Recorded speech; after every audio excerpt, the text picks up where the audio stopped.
Kimberly, welcome back to my channel. And guys, it has been such a hot minute since the last time I posted a Q&A video. I've had a baby, I've moved, so much has happened since I've done a Q&A, but we are back. Q&A season is in full effect and we are doing them now every single Friday. So make sure you are subscribed and following me on Instagram right here so you do not miss a single one. You can ask your Q&A questions here in the comments or over on Instagram in those Q&A posts.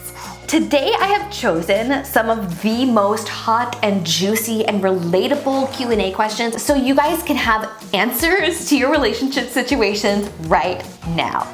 Also guys, I have finally added a membership section to my channel, which I've been wanting to do for so long, so that you guys can watch exclusive extended Q&As here with me every single Friday after our main Q&A, do exclusive quizzes so that you can get your answers even faster, and you also have the option of participating in live Q&As where you can get answers from me face to face. So take a second to click on the join button that is now on my channel, and I'll see you guys right after this over there.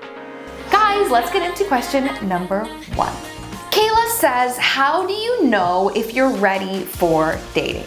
Kayla, the answer to this one is actually really simple. You're gonna know you're ready for dating because you feel it. You're gonna start feeling interest in people that you're attracted to, whether that be girls or guys or whatever part of the spectrum you fall on. There will likely come a point where you start to gravitate to certain people and want to spend more time with them in a friendship, but also in a bit more of a romantic way.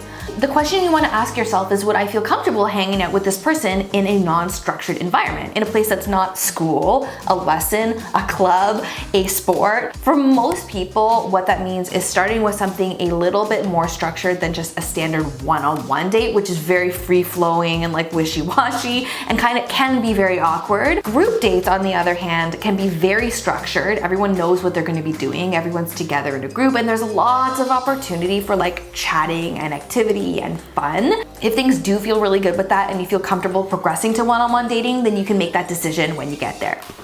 Kayla, I hope that answers your question. Let's move on to number 2. How long is too long to be crushing on someone, and how do you know when to move on from that crush? I want to give you guys a really big dose of truth here, and you deserve nothing but my ultimate honesty because I'm looking out for you and I'm looking out for your best interest. The longer you have a crush on someone, the less likely you are to ever be in a happy and balanced and healthy relationship with that person. So let me repeat that again. The longer you have a crush on someone before anything happens, the less likely you are to be in a healthy relationship with them. And what I mean by that is that if you have a crush on someone for a long time, it really messes with the dynamics of that relationship. You like them, you think about them, you wonder about them, and soon they become like this huge thing in your mind that you can't stop thinking about, and all of your power is gone.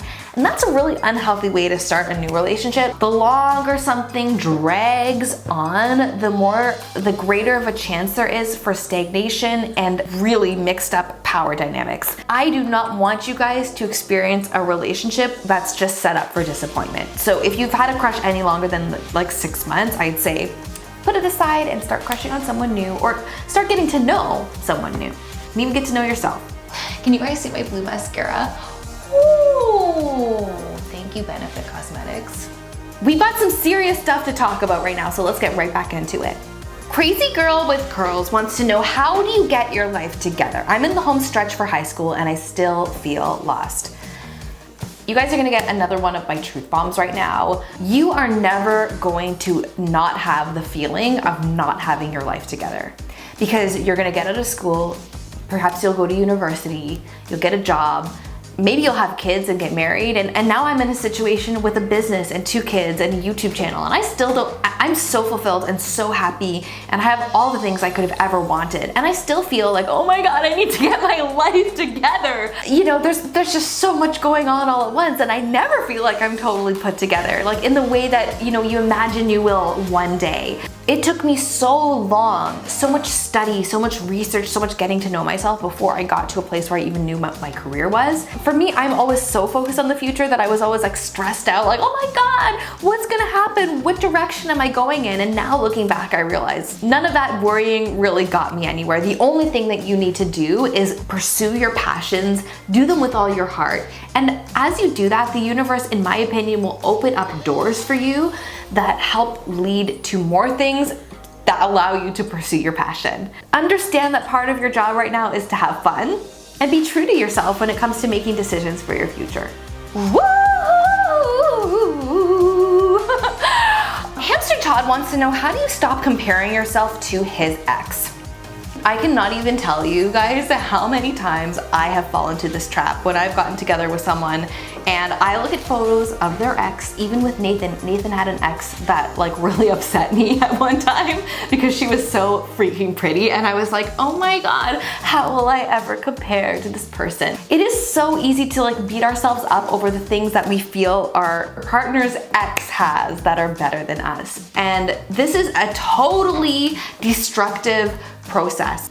I learned a very valuable lesson personally from this because, as I mentioned, I was comparing myself to one of Nathan's ex-girlfriends who happened to be very, very pretty, and I, tormented myself. I was like, how could I ever compare? And then I had an honest, frank conversation with him. I was like, oh my God, you were with this like really pretty girl. Like, why did you guys break up?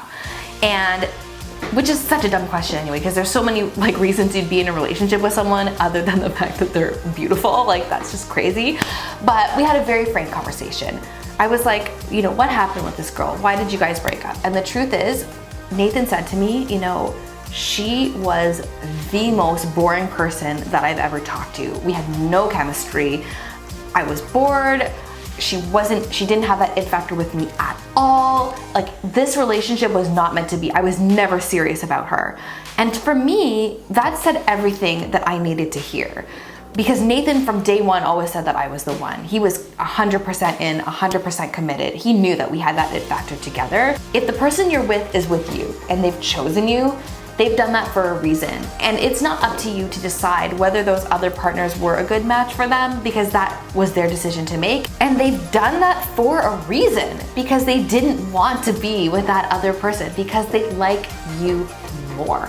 And that's all it really boils down to. To stop comparing yourself to someone's ex, you just need to realize that they chose you. You're beautiful and worthwhile and an amazing person, probably, and that's why they chose you.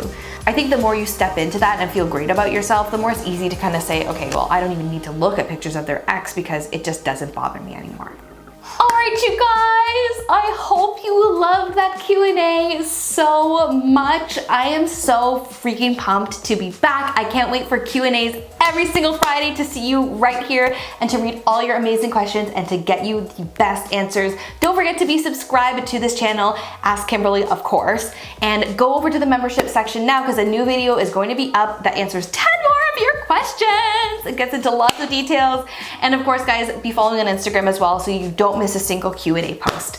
I love you all, guys, and I will see you next Friday for another Q&A here on Ask Kimberly.